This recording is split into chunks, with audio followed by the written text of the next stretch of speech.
Sometimes in boxing, the hardest part is the business aspect. Michael Benson reported out that Devin Haney basically said, that Gervonta Davis's team has not thrown any offers out there. Of course, he would love to fight Gervonta Davis, but the team has not offered anything, so it's not a reality of the situation right now. So Devin Haney says that he has moved on from that at the moment, and that him and his team are currently in talks with Oscar De La Hoya and Ryan Garcia and his team to make a fight with him and Ryan in the future. I don't blame Devin Haney for this. As a fighter, you have to stay active and you have to continue to worry about your own career. It's clear as day that Gervonta Davis wants no smoke with Devin Haney because he knows he would lose. So Devin Haney knows that ship has sailed for the moment, and now he's trying to fight the last opponent that Gervonta fought and beat in Ryan Garcia. That would be a huge statement for Devin Haney if he could beat Ryan Garcia after Gervonta Davis did, because then that would cement that Devin Haney's legacy is multitudes higher than Gervonta Davis. So it would just be a huge thing and a great move for him from a business perspective. I'm not the biggest Haney fan, but you have to give credit where credit is due. He's got a great resume. Beat Lomachenko. He made easy work of Regis Prograis, a lot easier than we all anticipated. It's easier to talk now, but before the fight, nobody thought it was going to look that easy. And now he's already calling out Ryan Garcia in his next fight. It took Gervonta Davis a rehydration clause and all the excuses in the world to fight Ryan Garcia. It seems to me like Devin Haney's trying to make things in the works right now. I love what I'm seeing, and I honestly respect Devin Haney for chasing greatness. It's beautiful for boxing to see this. I would love to see Ryan Garcia, who is coming off a win against Oscar Duarte, a hungry guy. He wants to win and try to change people's narrative on him.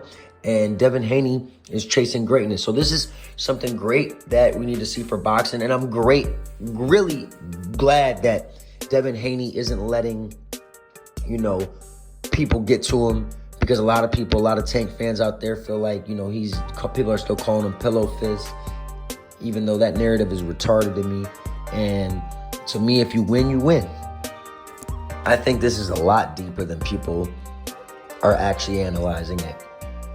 Gervonta Davis and his team clearly haven't sent an offer out to Devin Haney, and Devin Haney doesn't want to continue to wait on that. Oscar and Ryan's team want to make Ryan happy going forward, so Ryan wants Devin Haney, so Oscar's doing everything in his power to make that fight a reality. And I honestly think that is the next mega fight we're going to get in the 140-pound division, Ryan Garcia and Devin Haney.